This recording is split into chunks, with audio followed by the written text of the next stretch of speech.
तो आज का जो हमारा टॉपिक रहेगा वो रहेगा अगेरिकस के ऊपर। और ये काफ़ी इंपॉर्टेंट फंगस है क्योंकि इसे हम लोग मशरूम के नाम से भी जानते हैं। मशरूम को हम लोग खाते भी हैं। कुछ ऐसे अगेरिकस की स्पीसीज हैं जो खाई जाती हैं, मशरूम के रूप में जानी जाती है। इसको हम लोग गिल फंगस भी कहते हैं। क्या कहते हैं बेटा? गिल फंगस। इसके क्लासिफिकेशन आप लिख लीजिएगा, मैंने लिखाया हुआ है, अलग से एक वीडियो बनाया क्लासिफिकेशन के ऊपर टोटल। इसके हैबिटेट को हम लोग यहाँ पर डिस्कस करेंगे। तो हेडिंग डाल दीजिए हैबिट एंड हैबिटेट, इसका स्वभाव और वासस्थान क्या है। तो लिखें इसमें अगेरिकस एक सेप्रोफिटिक फंगस होता है। सेप्रोफिटिक फंगस होता है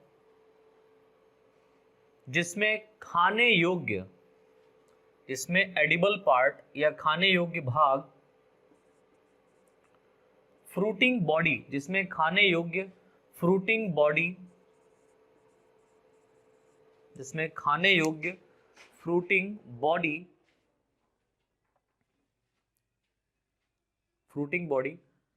बेसिडियोकार्प के रूप में बेसिडियोकार्प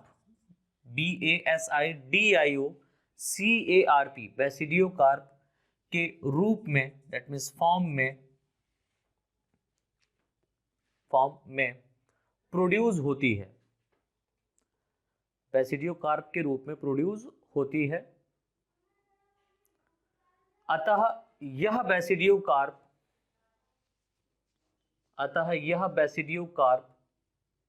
या ऐसे लिख लें, अतः यह एक, बेसिडियोकार्प मत लिखिएगा, सॉरी, अतः यह एक प्रकार का मशरूम होता है। अतः यह एक प्रकार का क्या होता है बेटा? मशरूम होता है। नए लाइन से लिखें प्राकृतिक रूप से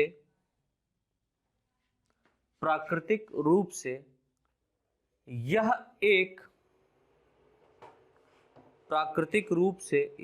एक डेड ऑर्गेनिक मटेरियल, प्राकृतिक रूप से यह एक डेड ऑर्गेनिक मटेरियल तथा डेड वुड यानी कि जो लकड़ी होती है, जो डिस्ट्रॉय हो चुकी होती है, ठीक है, टूट चुकी होती, कट चुकी होती, उस पर, तथा ये एक डेड वुड पर ग्रोथ करता है या उगता है, जर्मिनेट करता है। लाइन से लिखें या आगे लिखें, इसकी कुछ स्पीसीज, फ्यू स्पीसीज डंग, इसकी कुछ स्पीसीज डंग पर भी ग्रोथ करती हैं, मतलब गोबर पर भी ग्रोथ करती हैं, जिन्हें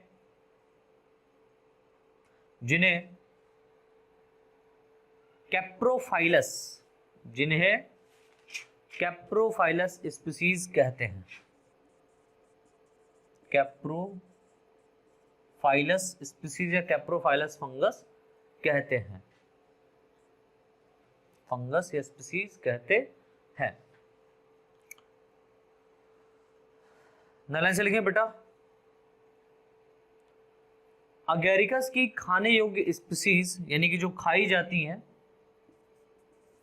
अगेरिकस की एडिबल स्पीसीज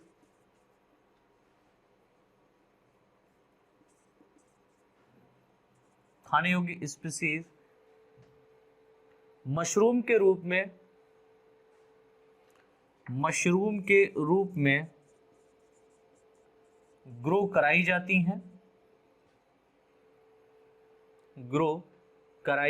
हैं,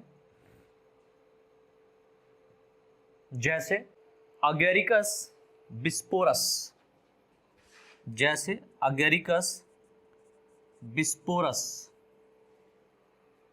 comma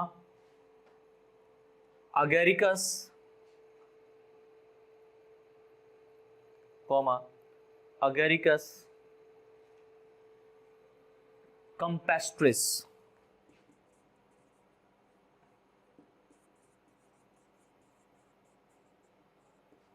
Agaricus bisporus, comma Agaricus campestris आदि। ठीक है, तो ये जो कुछ स्पीसीज हैं खाई जाती हैं, खाने योग्य होती हैं, जिन्हें हम लोग मशरूम के रूप में जानते हैं। ठीक है, अब हेडिंग डाल दीजिए इसका वेजिटेटिव स्ट्रक्चर, यानी कि इसका जो संरचना है, कायिक जो कवक जाल है या कायिक जो संरचना है उसके बारे में लोग डिस्कस करते हैं। तो इसका जो कायिक कवक जाल है या कायिक जो संरचना उसके बारे में लिखे हैं। एस्परजिलस का एक माइसीलियम, एस्परजिलस का एक माइसीलियम वेल डेवलप होता है, वेल डेवलप यानी कि पूर्ण विकसित होता है, जो प्राइमरी माइसीलियम, जो प्राइमरी माइसीलियम व सेकेंडरी माइसीलियम,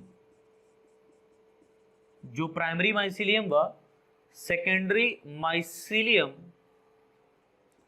के रूप में डेवलप्ड होता है, विकसित होता है, जो प्राइमरी माइसीलियम व सेकेंडरी माइसीलियम के रूप में डेवलप होता है।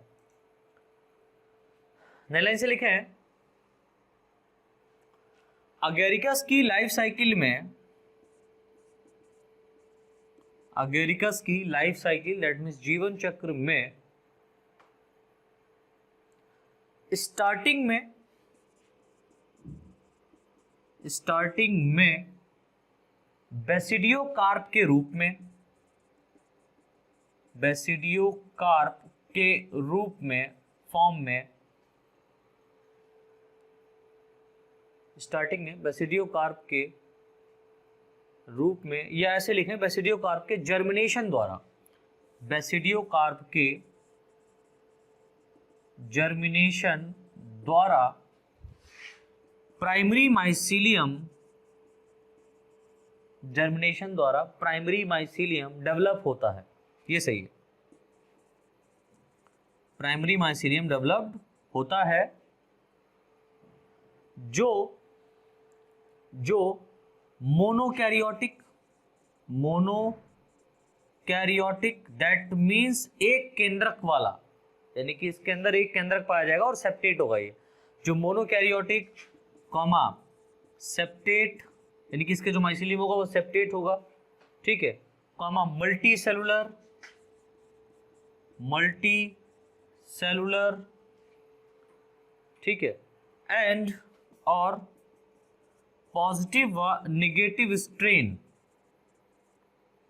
और पॉजिटिव व निगेटिव स्ट्रेन के रूप में होता है।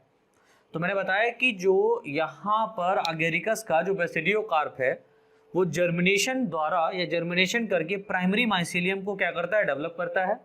ये जो प्राइमरी माइसीलियम होता है ये मोनोकैरियोटिक होता है, सेप्टेट होता है, मल्टी सेलुलर होता है, और ये कैसा होता है, पॉजिटिव और निगेटिव स्ट्रेन वाला होता है। दैट मीन्स इसमें दो टाइप के स्ट्रेन पाए जाते हैं, एक पॉजिटिव स्ट्रेन होता है, दूसरा निगेटिव स्ट्रेन होता है। इस बात को याद रखिए।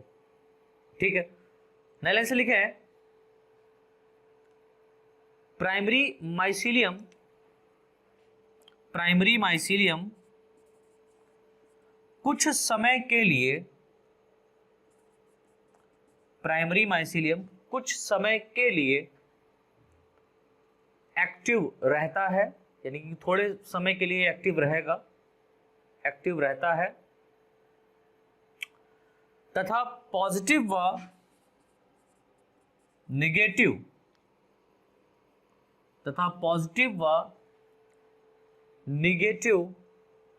स्ट्रेन वाले, पॉजिटिव और निगेटिव स्ट्रेन वाले दो प्राइमरी माइसीलियम,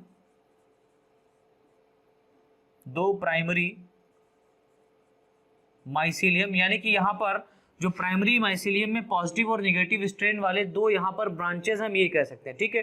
तो पॉजिटिव और निगेटिव स्ट्रेन वाले दो प्राइमरी माइसिलियम आपस में फ्यूज करके, ये आपस में फ्यूज हो जाएंगे, आपस में फ्यूज करके सेकेंडरी माइसिलियम, आपस में फ्यूज करके सेकेंडरी माइसिलियम का निर्माण करते हैं, सेकेंडरी माइसिलियम का निर्माण करते हैं या सेकेंडरी माइसिलियम को डेवलप करते हैं। नलाइन से लिखे हैं, नलाइन से लिखे हैं, अगेरिकस का सेकेंडरी माइसिलियम, अगेरिकस का सेकेंडरी माइसिलियम अंडरग्राउंड, अंडरग्राउंड यानी कि ये जिस वुड के ऊपर रहता है उसके अंडरग्राउंड रहता है, अंदर डेवलप होता है, अंडरग्राउंड कॉमा ब्रांच्ड, ब्रांच्ड मतलब शाखित होगा, comma multicellular, multicellular, comma septate, comma septate व डाइकैरियोटिक, ये बहुत इंपॉर्टेंट है, व डाइकैरियोटिक, डाइकैरियोटिक माइसिलियम के रूप में होता है, डाइकैरियोटिक माइसिलियम के रूप में फॉर्म में होता है, इस बात को याद रखना। तो मैंने बताया जो सेकेंडरी माइसिलियम होता है वो प्राइमरी माइसिलियम के पॉजिटिव निगेटिव स्ट्रेन के दोनों प्राइमरी माइसिलियम के आपस में फ्यूजन होने के कारण क्या होता है, बनता है, जिससे सेकेंडरी माइसिलियम डेवलप होता है। और जो सेकेंडरी माइसिलियम होता है ये अंडरग्राउंड होता है, ब्रांच्ड होता है, शाखित होता है, मल्टी सेलुलर होता है, बहुकोशिकीय, सेप्टेट यानी कि ये डिवाइड रहेगा, इसमें सेप्टम पाए जाएंगे। और सबसे खास बात क्या है कि डाइकैरियोटिक माइसिलियम के फॉर्म में होता है। क्यों? क्योंकि प्राइमरी माइसिलियम जो होता है वो मोनोकैरियोटिक होता है और दोनों के फ्यूजन होने के कारण ये डाइकैरियोटिक हो जाता है। इतना समझ में आया? तो क्या लिखा? डाइकैरियोटिक माइसिलियम के रूप में होता है, जिसकी प्रत्येक कोशिका में, जिसकी प्रत्येक कोशिका में दो केंद्रक, टू न्यूक्लियस, जिसकी प्रत्येक कोशिका में दो केंद्रक यानी दो न्यूक्लियस पाए जाते हैं, दो केंद्रक पाए जाते हैं। नए लाइन से लिख लें, नए लाइन से लिख लें, लास्ट पॉइंट है। अगेरिकस का सेकेंडरी माइसिलियम, अगेरिकस का सेकेंडरी माइसिलियम हर साल एक स्पेशल सीजन में, अगेरिकस का सेकेंडरी माइसिलियम हर साल एक स्पेशल सीजन में, हर साल एक स्पेशल सीजन में फ्रूटिंग बॉडी को डेवलप करता है। किसको डेवलप करता है बेटा? फ्रूटिंग बॉडी को डेवलप करता है। इतना समझ में आया? तो यहाँ पर अगेरिकस का ये स्ट्रक्चर बना हुआ है जिसमें आप देख सकते हैं ये मोनोकैरियोटिक माइसिलियम है। और ये कैसा होता है माइसिलियम? ये ब्रांच होता है, ठीक है, सेप्टेट होता है, इसमें सेप्टम पाए जाते हैं। और मोनोकैरियोटिक, मोनोकैरियोटिक कहने का मतलब क्या है कि इसमें एक केंद्रक पाया जाता है, यानी कि मोनोकैरियोटिक या प्राइमरी माइसिलियम के रूप में जाना जाता है। अब आपको मालूम है कि जो मोनोकैरियोटिक माइसिलियम होता है, जो प्राइमरी माइसिलियम होता है, इसमें पॉजिटिव और निगेटिव स्ट्रेन पाया जाता है और ये कुछ ही समय के लिए क्या होता है बेटा? एक्टिव होता है। पॉजिटिव निगेटिव स्ट्रेन आपस में फ्यूज होकर के डाइकैरियोटिक माइसिलियम बोले तो सेकेंडरी माइसिलियम का क्या करते हैं? फॉर्मेशन करते हैं। सेकेंडरी माइसिलियम कहने का अर्थ होता है कि इनमें जो प्रत्येक सेल होगी उस सेल के अंदर दो केंद्रक आपको देखने को मिलेंगे, दो न्यूक्लियस देखने को मिलेंगे, राइट। तो ये क्या हो गया? इसका डाइकैरियोटिक माइसिलियम हो गया। और खास बात क्या है इस डाइकैरियोटिक माइसिलियम की? अंडरग्राउंड रहता है, ब्रांच होता है, ब्रांच होने के साथ साथ ये कैसा होता है? डाइकैरियोटिक होता है और वेल डेवलप्ड फॉर्म में पाया जाता है। जब ये अपनी डेवलप्ड स्टेज में होता है, ठीक है, तो उसको हम लोग बोलते हैं फ्रूटिंग बॉडी या इसको हम लोग बोलते हैं बेसिडियो कार्प। तो फ्रूटिंग बॉडी जो बेसिडियो कार्प होता है एक्चुअल में ये खाने योग्य पोर्शन होता है, इसी को मशरूम के नाम से भी, इसीलिए इसको मशरूम कहते हैं क्योंकि इसका जो बेसिडियो कार्प है वो खाने के योग्य होता है। अब आप ये भी मत सोचिएगा कि मशरूम जो होती है इनकी कई स्पीसीज खाने वाली हैं, ऐसा नहीं, कुछ स्पीसीज ही खाई जाती हैं, बाकी अधिकतर स्पीसीज इसकी कैसी होती हैं, विषैली होती है, जहरीली होती हैं। तो इसमें सबसे ऊपर की तरफ अगर आप देख रहे हैं ये एक स्टॉक छाती नुमा जो संरचना आपको देखने गुम्बद शेप स्ट्रक्चर मिला है, इसको पाइलस कहते हैं। और यहाँ पर जो पाइलस जो है ये एक स्टॉक लाइक स्ट्रक्चर से अटैच रहता है जिसको स्टाइप कहते हैं, और ये दोनों पोर्शन जहाँ पर जुड़ते हैं उसको हम लोग वेलम कहते हैं। और यहाँ पर आप देख रहे हैं बहुत सारा रिंग लाइक स्ट्रक्चर पाया जा रहा है, और ये जो रिंग लाइक स्ट्रक्चर ये गिल्स की तरह दिखाई देता है। किसकी तरह दिखाई देता है? गिल्स की तरह, इसीलिए इसको हम लोग गिल फंगस भी कहते हैं। तो इसके लोअर पोर्शन में जब आप देखेंगे जहां पर ये ग्रो करा होता है बरसात के समय में, जो लकड़ी पड़ी होती है, आप जानते हैं जो लकड़ी कटी हुई पड़ी है कहाँ पर, जमीन में, उसके ऊपर आप देखते हैं कि इस तरीके से कवक जाल जो है या कवक डेवलप हो जाता है, जिसको हम लोग कुकुरमुत्ता कहते हैं कॉमन लैंग्वेज में, कुकुरमुत्ता के नाम से जानते हैं। तो जो कुकुरमुत्ता के नाम से कॉमन लैंग्वेज जो है वो मशरूम होता है स्पेशली, लेकिन वो खाने योग्य नहीं होता जो वुड के ऊपर डेवलप होता है। और ऐसे हैं फंगस जो खाए जाते हैं मशरूम में ही, ठीक है। तो उसे अगर आप देखें तो उसमें आप देखेंगे कि इसके नीचे साइड में इस तरीके से रिंग लाइक स्ट्रक्चर आपको बहुत सारा मिलता है जो कि गिल्स के नुमा दिखाई देता है, इसलिए इसको गिल फंगस के नाम से भी जानते हैं। तो इस तरीके से बेटा ये अगेरिकस का हमारा क्लासिफिकेशन, हैबिटेट और हमारा वेजिटेटिव स्ट्रक्चर कंप्लीट होता है। अब इसके बाद में जो इसका इंपॉर्टेंट पोर्शन है वो है इसका रिप्रोडक्शन, ठीक है, जनन। तो हेडिंग डाल दीजिएगा रिप्रोडक्शन इन अगेरिकस, और इसे हम लोग नेक्स्ट टॉपिक में डिस्कस करेंगे।